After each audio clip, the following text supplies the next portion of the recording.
দুর্দান্ত স্বাদের গাজরের মিষ্টি শবে বরাতের জন্য অবশ্যই আপনারা দেখতে পাবেন ফুল ভিডিও কিছুক্ষণের মধ্যে। যদি আপনাদের এই রেসিপি ভালো লাগে অবশ্যই আপনারা রেসিপিটা ফ্রেন্ডস অ্যান্ড ফ্যামিলির সাথে শেয়ার করে দেবেন। পারুল আলমের কিচেন ইউটিউব চ্যানেল এবং ফেসবুক থেকে সরাসরি দেখতে পাবেন এই মিষ্টির রেসিপি গাজরের। এই রেসিপিটা হয়েছে পাকিস্তানি, অবশ্যই একবার হলেও বানিয়ে খাবেন। কি ইনগ্রিডিয়েন্টস দিয়ে বানাইছি সেটা হয়তো সবার ঘরেই আছে, সেই জন্যই এই মিষ্টি রেসিপিটা আপনাদের শেয়ার করা উচিত আমি মনে করি। একটা লাইক করতে, একটা কমেন্টস করতে কিন্তু বলবেন না। আপনাদের একটা লাইক কমেন্টসের আমার উৎসাহ দেয় এই রেসিপিগুলো করতে। ধন্যবাদ সকল বন্ধুদেরকে।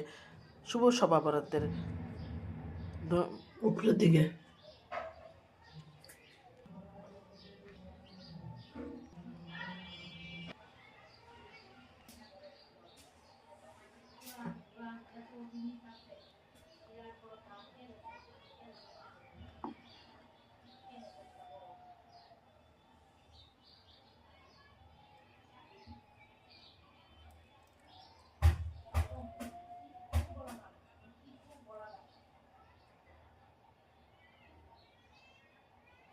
হুম